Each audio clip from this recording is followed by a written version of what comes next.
Assalamu alaikum wa rahmatullahi wa barakatuh, and welcome to another episode of The Booth. I'm here joined with Sheikh Mohammed Hijab. How you doing, Sheikh? Alhamdulillah. And Ali Dawa, how you doing? Yeah, good, alhamdulillah. How you doing?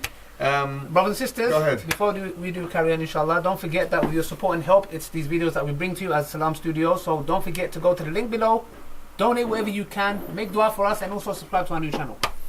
Let's get straight into it. We want to talk about this man who has come out as been called the Imam of Peace. Yeah. The Imam of Greenpeace? Or just double check. This is a man referred to as Imam Tawheed. And just for those who don't know what the word Tawheed means, what does Tawheed mean, Sheikh? Oneness Allah Azza wa Jalla, or single out Allah Azza wa Jalla in the matters of worship. SubhanAllah, how did this is the total opposite. Yeah. The stuff he says, wallahi, is Imam of Shirk. That's what his name should be. Wallahi, the stuff that he says, Aki. What does it say? Tawheed, Aki, Shirk, like he calls upon Ali radiallahu anh. Aki, he says that if Ali was here, you do tawaf around him, all kind of madness. Really? Wallah, I don't know how Tawheed, everyone can use his name, Tawheed, subhanallah. Okay. Sorry, I've got to be. Anyway, these are all discussions we don't want to go into those things. Yeah. What I did want to react to is this point here. So I've got a small video here. Yeah. Somebody has actually done a video called Imam Tawheed Exposed, and I wanted to actually just kind of watch it with everyone here, and just to get everyone's reaction. So it's a 2-minute video. Let's take a look at the contrasts between what he says to Muslim people or his own congregations. And let's not forget, he is he's not just any Shi'i. He's what you call a Shirazi Shi'i who follows a particular marja, or a particular scholar of the Shi'is. Okay. Right, and so he has a very isolated opinion on most things. Let's see. Is that what heretic? Well, it's just one of those. He is definitely heretic. There's no doubt about it, right? But Because the Shias reject him. Oh, everyone rejects him, right? Except for Tommy Robinson, as we'll also find out. But let's see what he says to his congregation as compared to what he says to other people. Because I reject all Islamic governments and Islamic caliphates. Someone lives in a Muslim country such as Iraq, Iran, a Muslim country such as Iraq, Iran, a Muslim country. I'm considered a fake because I want an Islam that is compatible with the West. Now, when someone wants to take a look at the matter of staying in a country even after the Islamic country has found stability. Now, the ruling is, it is haram for you to stay in that country. It is haram for you to stay in that country. If you are falling into sin and corruption, you would not be falling in if you were living and residing in that Islamic country. I reject all Islamic government. You are advised to return back to your country and support your country and assist it with the talents which you have learnt. I'm considered a fake because I reject Sharia law and live by the Australian law. God has given you this Quran to govern injustice, and He says whoever doesn't judge by what Allah subhanahu wa ta'ala has judged, they are the oppressors, they are the disbelievers, they are the corrupt ones. So here, I want to start with Sheikh Mohammed. Here's the question I want to put to you. You see, look, this is clearly contradictory. When he's with his own constituents, he's quoting verses of the Quran which indicate that the highest thing is Islam and the Quran and these things. But when he speaks to the media, or the English media, he's making it seem as if he doesn't believe there's anything higher than Australian law. This is the problem now. We find a person who's contradicting himself from different angles. Firstly, he will say, okay, he will bring this ayat, which is true ayat, the one who doesn't rule by Allah's rule, who doesn't judge. Allah has mentioned, 3 verses about this concern. But my issue now here, he said, because now, what is he pleasing someone or what he's doing? Sometimes, because when you find someone who has this double standard, that means to show that this person, he is insincere in what he's approached. First of all, because when you see something in front of the people and you say to the people something, and to the Muslims audience you say something else, how is that? Why do you think the people are foolish? And that's or is he thinking that the people they will take it whatever he says? And that's another problem. Yeah. Now let alone I'm not. This is not my main concern. My main concern is how a person could manipulate the people and try to bring a wrong image about Islam in that approach actually. Now if I am, for example, non-Muslim, watching this person, seeing him saying something, and seeing him as well saying the opposite to it, and he is someone who's, for example, on a high, standard in the as a figure amongst Muslims. For me as a Muslim, or for me as a, for example, if I am non-Muslim, I would say, what's this? This is full of contradiction. That's one side. On the other side, that shows that this person, that he is either he didn't learn Islam properly, for example, on a fundamental level, which means there are basic things in Islam, and many people they will say, okay, because I accept, for example, this as the law. For example, you need to know now to be under a system. And for example, and to go with the law of the system, and not to go against the law, not to be outlaw, for example, and not to be, for example, not to commit a crime in that law. That is something. And to say, for example, no, I don't accept that law. I don't accept the Sharia of Allah Azza wa Jal, which you believe, or if you claim you are a Muslim, according to what you call Tawheed, he is Tawheed. So if he is Tawheed, he has to follow what Allah Azza wa Jal legislate, as Allah has mentioned in the Quran. Right. Now, we've got a specialist in Shiaism on the line as well. His name is Farid al-Bahraini, and he's done many publications, he's written publications and books as well in the Arabic language. He's on the line with us. I'm going to ask him two questions because he's looked into the matter with Tawheedi and things like this. The first question relates actually to Tawheedi himself. So my question to you, Farid, is what makes Tawheedi any different from, for example, any other Shia? Hey, Assalamu alaikum warahmatullah. Thanks for having me on, guys. Congratulations on the new studio. Well, first of all, the first thing that comes to mind in regards to how Tawheedi is different from other Shias, he isn't really. So he isn't a mainstream Shia. We all know that. But he's a Shirazi. So when he attacks, the Iranian government, that's normal. That's expected. He's not really doing anything different than what normal Shirazis do. So yes, of course, he attacks Sunnis, he attacks Sahih al-Bukhari, he attacks our narrations, he attacks our ulama, and now, so far, that doesn't seem to be, too strange, too different for a Shi'i da'iyah to do. But then, when he attacks Shi'ism, people think, oh, mashallah, Tawheedi is a free thinker. He's free-spirited. He's not shackled up. But no, not really. He's not really that different from any other Shirazi. So Tawheedi is technically the Yasser al-Habib of the English world. That's pretty much what he is. That's pretty much it. Okay, well, thank you for that. That's definitely something which is interesting to us. Number two, the thing is, the second question what I wanted to ask you relates to this very controversial matter of taqiyya. Now, taqiyya, as we know, and I'll get the Sheikh to speak about this a little bit more as well, but taqiyya, it means to seek protection against something else. That's linguistically what it means. But practically what it means is permission to kind of a license to lie in certain contexts and circumstances. For us as Sunni Muslims, it's very clear that you can't do this except for very few isolated circumstances. There's a hadith which we're going to ask the Sheikh about and things like that, which allows lying in certain circumstances. But with Shi'is, clearly this is more broad, and there's a hadith. And there is a hadith that التقية ديني ودين آبائي. There is a hadith that mentioned that from Ja'far al-Sadiq, or they said this is the taqiyya is my religion and the religion of my forefathers, and so on and so forth. So they will find some hadith to support that. But the point is, what I wanted to ask him is Tawheedi here just using his taqiyya because obviously he believes that, or is it something which actually goes in line with maybe more the Shirazi belief system within Shiism, which he believes in? Okay, so is Tawheedi doing taqiyya? I wouldn't really call it taqiyya. I haven't really seen him saying too many things that are, too Shirazi. He's not saying. You see, again, he's not attacking Shiism. I don't ever recall him attacking Shiism.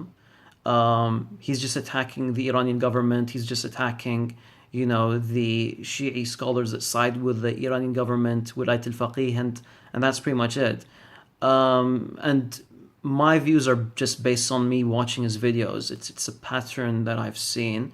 And there's this one clip of him saying that he's like, I'm going to attack al-Kafi. I'm going to show you what's in al-Kafi. And he never does. So he doesn't really it doesn't seem like he's got an issue with Shiism. His issue is with, the Iranian regime and Wilayat al-Faqih and those scholars. Again, Tawheed is just a regular Shirazi. Yeah. Thanks for having me on. May Allah keep you guys, doing the good work. Right. Yeah. Okay. Well, that's. Thank you very much for that. We've gotten Sheikh Farid's opinion on this. Yes. He's a specialist in Shiaism, and he's got many publications. But from a Sunni perspective, I mean, can you elaborate on the point of taqiyya? Because something that non-Muslims, especially from the right wing, alternative right, and all these kind of places, they accuse Muslims of, you're doing taqiyya to protect your religion. It's not actually what you believe in. Is it permissible for a Sunni Muslim, to change? To lie about their religion if they're not under threat, for example, of death or persecution? Now we need to know that firstly that Allah Azza has mentioned this principle in the Quran, and that this principle is under, for example, if it's life-threatening matter. For example, so if there is a life-threatening matter, you are under life-threatening matter, then in that case you need to protect yourself in a way or another, and that's something which is human nature. You need to protect yourself. Right. And anyone will do that. So anyone will do that. Either you lie, for example, you are, and it used to be, for example, we have, for example, some of the tribes which they have. This is the revenge thing between them. They will take anyone from the next tribe if there is bloodshed between them. Right. Then say, are you from that tribe? If you say, oh yes, I am, by the way, so he's going to be killed for that. So at least just to protect themselves. Yeah. The Prophet ﷺ as well, he mentioned as well in some cases, for example, like to speak, for example, to make your life happy, or between the spouses. لا يحل الكذب إلا في ثلاث. Yeah, and then he said, then he said between the spouse. Just translate the. Yeah, the lying is not allowed except for three circumstances. The lying is not except in three circumstances.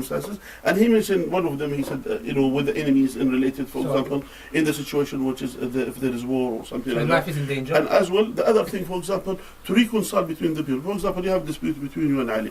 And when I said with Ali said all the bad things about you. So when I come to you, I say, by the way, Ali, he said 1, 2, 3 about you. Then you will never reconcile. But you say, no, by the way, Ali, he's, he loves you and he respects you. He said good things about you. Here, just at least to soften the heart of both sides in order to bring them together. Yeah, rather than, because sometimes the truth could cause the problem worse. And as well to the wife, between the spouse, as I said, the spouse, Wife to husband, husband to wife. For example, to say to her, you are the most beautiful person I have ever seen.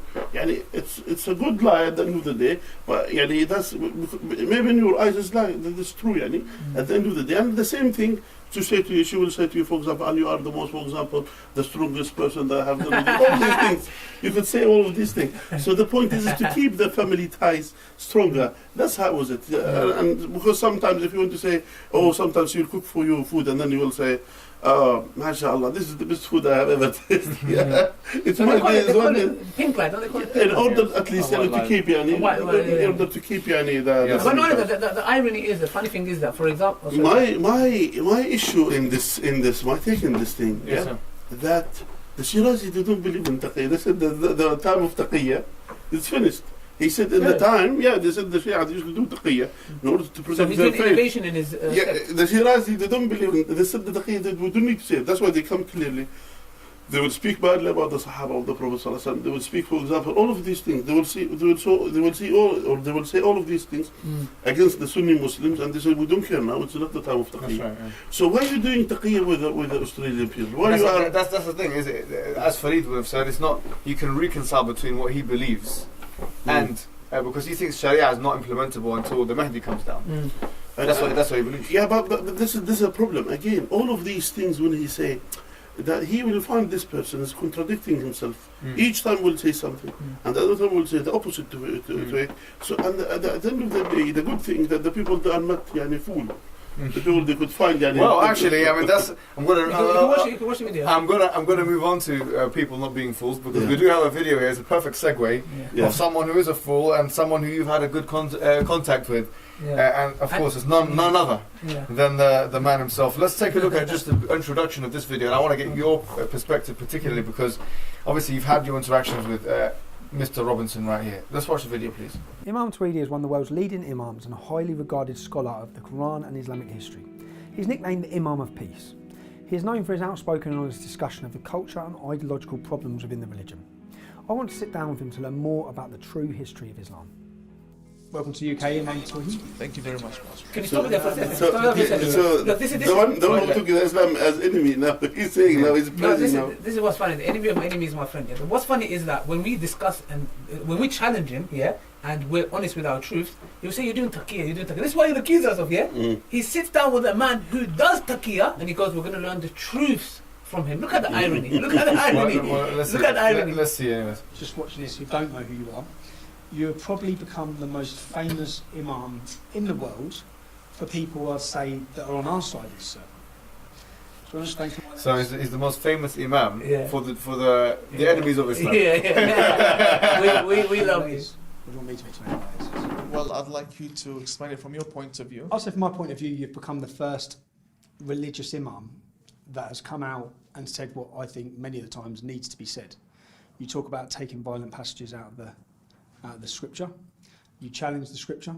And it's really, because we first had contact when? We first had contact when I was leading the English Defence League. And even when we had that contact then, I was surprised, if I'm honest, because I'm leading the biggest street protest movement against Islam at the time. Every Muslim leader was very critical. You wasn't. More so, you sort of reached out at that time, talking openly, Indeed. I By the way, to here's my take on this beginning, right? I believe this is highly prearranged, that they probably took this shot 2 or 3 times, and I'll tell you why, right? Because he was Tommy Robinson himself was very careful as to how he worded his words, because he said taking violent passages out of the scripture, and he didn't specify what the Quran. Quran. Usually does, exactly. No, he would say the Quran, right? Like he wrote Muhammad's Quran. I mean, that's what his belief is, right? But because Tawheedi doesn't want people to realize, and this is the unfortunate belief of a minority of the Shias, that actually he doesn't believe in the Quran is fully intact or fully preserved. He had to change the wording from the Quran to the scripture. But more importantly, he doesn't here, even when using the word scripture, he doesn't object to it. So he says, you want to take violent passages out of the scripture. Tawheedi sits there and doesn't say, oh, actually, let me clarify. I don't believe anything needs to be taken out of the Quran. So in other words, and this is the thing here. So there's a verse in the Quran that says, أَفَتُؤْمِنُونَ بِبَعْضِ الْكِتَابِ وَتَكْفُرُونَ بِبَعْضِ. Do you believe in parts of the book and disbelieve in parts? فَمَا جَزَاءُ مَا يَفْعَلُ ذَلِكَ مِنْكُمْ إِلَّا خِزْيٌ فِي الْحَيَاةِ الدُّنْيَا. So what is the recompense of someone who does that of you except for torment in this world? وَيَوْمُ الْقِيَامَةِ يُرَدُّونَ إِلَى أَشَدِّ الْعَذَابِ. And on the day of judgment, they'll be returning to the most painful punishment. وَاللَّهُ بِغَافِلٍ عَمَّا يَعْمَلُونَ. And Allah is not unaware of what they do. So here, this verse is very, very clear as to the fact that people who believe in parts of the Quran and disbelieve in parts of the Quran, they cannot be Muslims. Of course, at all. And that's a point, that as we know that the Quran is preserved since the time of the Prophet ﷺ until our time. As simple as that. And the words of the Quran are the words which was revealed upon Muhammad ﷺ. Now if someone is discussing about, we'll take about that, some passages, just like we say back home, we say, for example, just like someone who's buying tomatoes, and he just take things, just take whatever. So it's not like that, firstly. Secondly, which means that shows that there is kind of, now, what is the academic way? Now, if he came from academic point of view, now, according to what?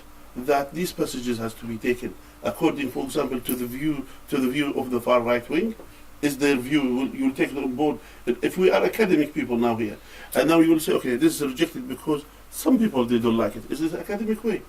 Now, he said one of his videos, he said he respects the history regardless. If the history condemn even the Prophet ﷺ, he will condemn the Prophet ﷺ. Yeah. One of these things, he doesn't have hesitant to say this about the Prophet ﷺ. That's Yeah? So if he said, my point is, inshallah, my point is, if someone is an academic person, and he knows that the Quran is the way that it is. So if you take some passages from the Quran, according to what ground that you are, enables you to take these passages out. What ground? Because he didn't like X, Y, and Z people, they don't like it, that's it? Is that the academic? But here's the thing, I mean, Tawheed, doesn't Tawheed believe in the Prophet Muhammad? He claims to believe in Prophet Muhammad sallallahu alaihi wasallam. Why is he with Ali? Why is he with here? Why is he with your best friend? Listen, like I said before, the enemy of my enemy is my friend. The thing is, what we need to understand here is that we need to even question if this guy is a Muslim. No, he's definitely not a Muslim. No, but we need to make that clear because there's no doubt that he's not. Because it's like me walking into a school, unqualified, and saying I'm the head teacher. Now I'm going to tell you, I'm going to teach you the curriculum, yeah? And if the problem is from the roots. Who am I? Who made you a head teacher? What the hell are you doing walking into the school? And what are you teaching us? The issue with this guy is, who made him an imam? Nobody recognizes, no authority in Australia. We've spoken to brothers there. Nobody recognizes this guy. So the issue is the far right has picked him up and put him on a pedestal and saying, look, this is the Imam of peace. And once you repeat something so much, it becomes believable. This guy, who is he? Where did he come from? Who made him an Imam? What's he talking about? So we can see from the get-go, he's there as a puppet. I believe he's an agent. He's been put there. The Shia don't like him. Nobody likes him. He's speaking on our behalf. And the media that hate us love him and they're putting him up there. He is a nobody. It's as simple as that. Yeah, you're right. You know, That's your point. Yeah. Let's continue watching maybe just a little bit more of Maybe a little bit more, yeah. And I engaged in my studies.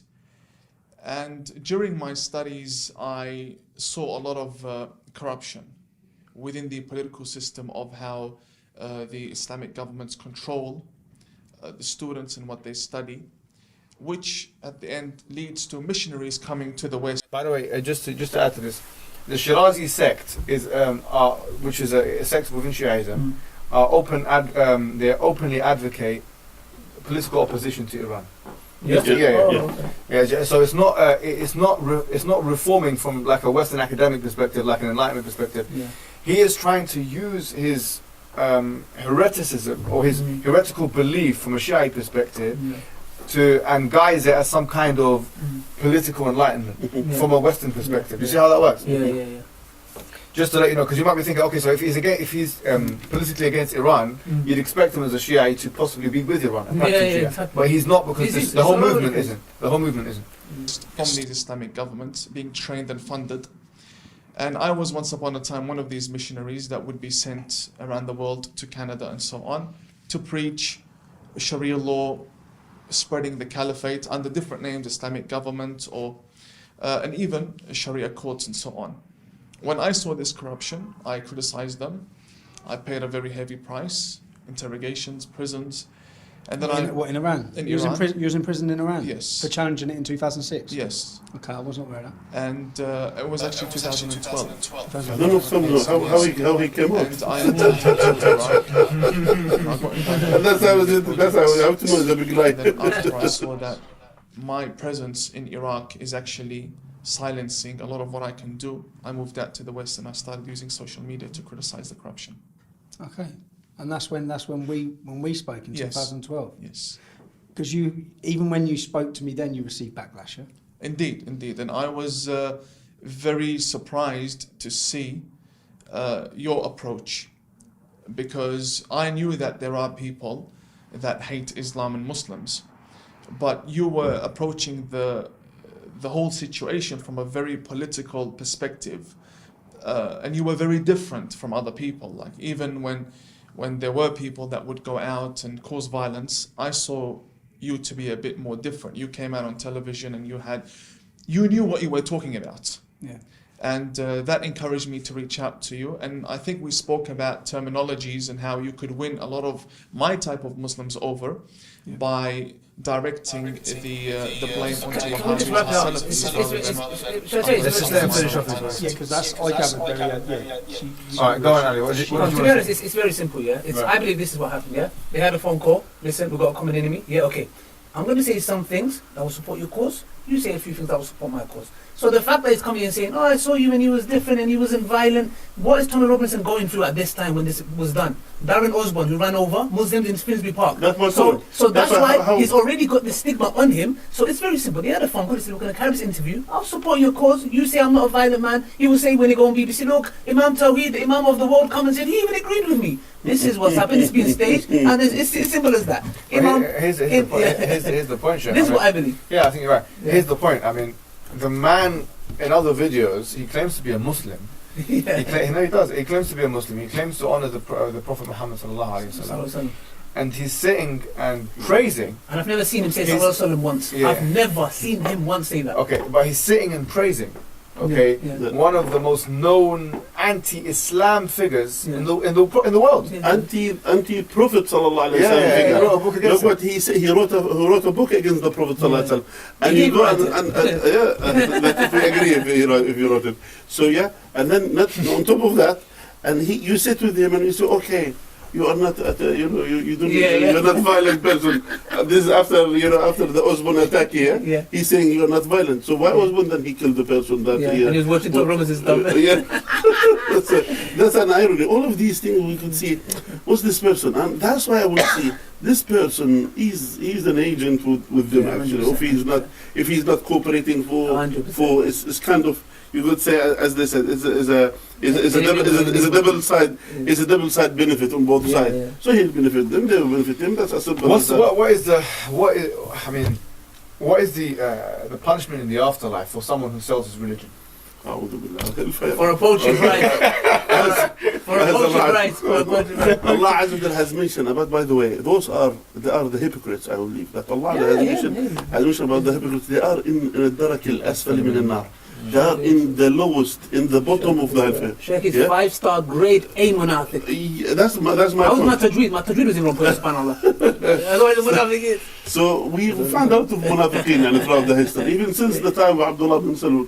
Yeah. At the time of the Prophet ﷺ. Since Abdullah bin Salul, until now we face these people, and they come in a form of a Muslim, and they will show that they are Muslim, they respect Islam, and they follow the Quran, and they follow the tradition of Muhammad sallallahu alaihi wasallam, and they will do all of these things. Yeah. And then but inside they are hypocrites. Yeah. No, but let's not forget, and we need to double check the source, but I'm very sure this man, there's images of him hitting himself. He's covered in blood, yeah? You can see on the screen, we're going to double check the sources, but I'm very sure he's a man who self-inflicts on himself. So, Self-flagellation. yes, so we need to question his, if somebody harms himself, that means there's damage in your brain for you to harm your body. Let's be real here. And you don't need to carry on this way. Well, he's inflicting the punishment on himself. Yeah. So one scholar said, because what he does And he is- talks about violence, he goes, I'm against violence. One interesting thing that I heard before, because he spends a lot of time cursing the mothers of the believers, the Yeah. Prophet's wives. Yeah. And so instead of waiting for someone else to whip him, he's whipped himself Allah punishes as a him. punishment. That's what I'm saying.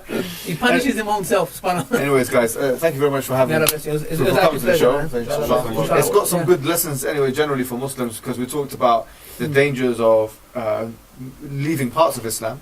Yeah. The Quran says, "Udkhulu fi silmi kafatan," come into Islam altogether, all of Islam. You can't pick and choose. We talked about this. We talked about how a Muslim should submit themselves, etc. So this video, inshallah, would have been beneficial either way. Make sure to subscribe and like the page. Assalamu alaikum wa rahmatullahi wa barakatuh.